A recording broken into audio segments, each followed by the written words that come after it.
Hi everyone, I'm Andy Lehman, and today I'm going to be presenting on Eulerian circuits and Hamiltonian cycles. Alright, so starting with Eulerian circuits, they're graphs that have a path that starts at a vertex and travels through every edge only once and returns to the starting vertex. These circuits were named after Leonhard Euler.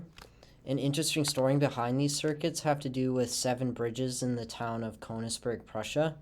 Citizens of Königsberg asked Euler if there was a way to walk around the city crossing each bridge only once. He came up with the solution that it wasn't possible based on some conditions that he came up with towards Euler circuits and paths.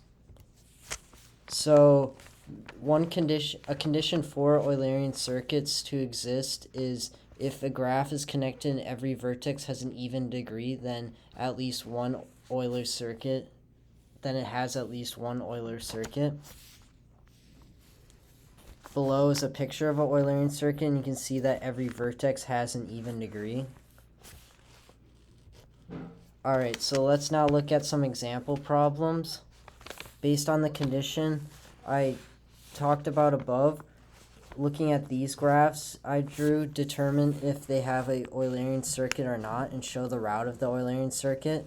Feel free to pause the video now and give them a try.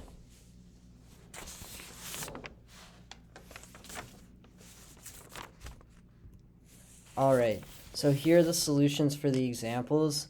As you can see, A and C had Eulerian circuits while B did not. You could have determined this by looking at the graph of B and noticing vertex 1 and 2 had odd degrees. And the paths I came up with for A and C where you start at 2, go to 3, 4, 6, 5, 2, 1, 3, 6, 2. And then for C, you start at 1, go to 2, 3, 5, 4, 3, 1. Alright, so moving on to Hamiltonian cycles. Hamiltonian cycles are graphs that have a path that starts at a vertex and travels through every vertex only once and returns to the starting vertex. These cycles were named after Sir William Rowan Hamilton, who studied them. In the bottom right corner, there's an image of the Icosian game that he created. The game involved finding Hamiltonian cycles. So there is no nice theorem that allows us to determine if there is a Hamiltonian cycle in a graph, but there are some sufficient conditions for Hamiltonian cycles, one of which is called Orr's theorem.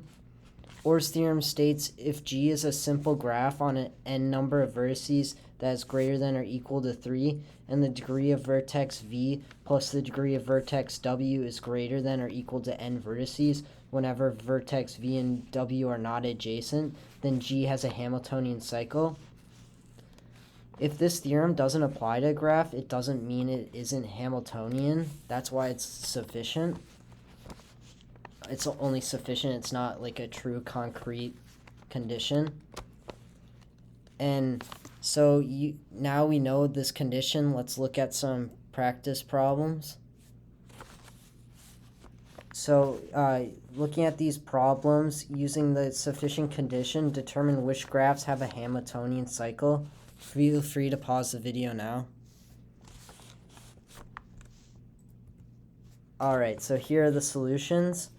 Graphs A and B had Hamiltonian cycles while C did not.